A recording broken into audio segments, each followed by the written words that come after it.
So, for the first time since the Cold War, violence and violent conflicts are increasing. And yet there is no US strategy that cross-cuts across defense, state, the national security agencies that has a focus on how do we prevent violent conflicts.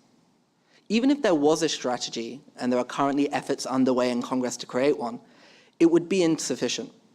As while the US may be necessary in every conflict zone, they are very rarely sufficient as a sole actor in today's multipolar world in order to resolve or even tamper down conflicts alone.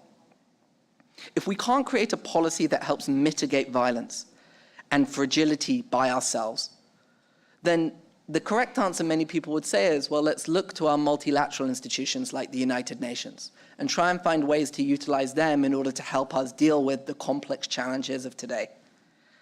Yet the mistrust of the United Nations, both at home here in the United States and abroad, not to mention an exorbitant 20% plus overhead fee that the UN charges for programmatic content, means that utilizing the current multilateral institutions isn't always applicable in different conflict zones.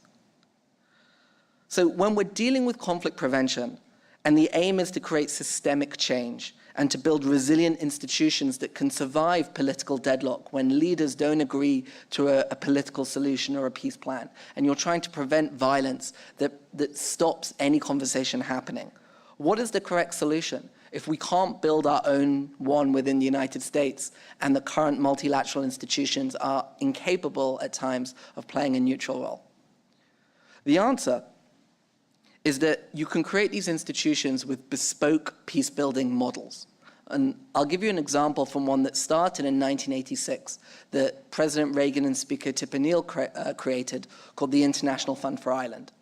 This was a fund started 12 years before the Good Friday Agreement and created complementary, legitimate, and flexible funding that today has prevented violence breaking out, even despite the challenges of the current contexts that are happening in Northern Ireland, given the UK's exit of the European Union. This fund combined congressional money, of which the Catholic community trusted, and Commonwealth money, of which the Protestant community trusted, in creating long-term approaches to both economic and civic programming to try and answer the question, what are we doing to make sure the next generation doesn't hate each other? These funds started 12 years before a peace process, and after the peace process happened in '97, changed their modality to work with those who were left out of the peace process. Those who are normally blockers because they don't see the benefits of peace because they themselves were active combatants. The funding was unique and successful because it leveraged the resources that each community saw as legitimate.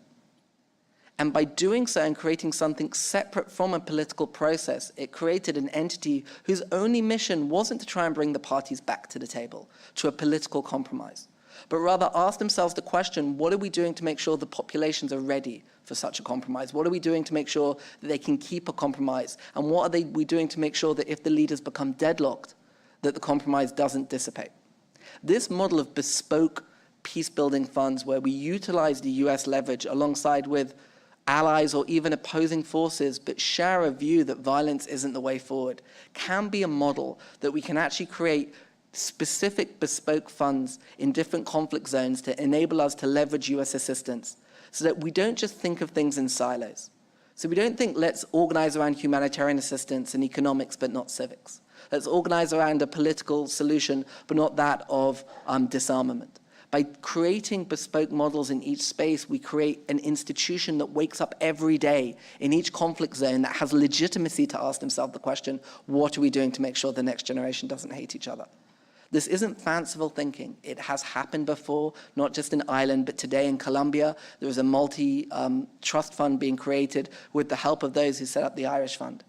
It can work in the Middle East if we look at the Israeli-Palestinian conflict. It can work even in spaces where we see complete intractable conflicts, such as Cyprus. This modality enables us to get over our own bureaucratic shortcomings. And rather than being idealistic about our own inabilities as a legislature and an executive to solve the world's problems, understands that the US has a vital role, but its role is best served when it leverages its resources, its capacities, and its expertise with those of others. Not in a complete universalist setting with one size fits all, but looking at what are the coalitions, whether they're in the Central African Republic or they're in Mali, that can be the exact right coalitions that are needed. Thanks very much.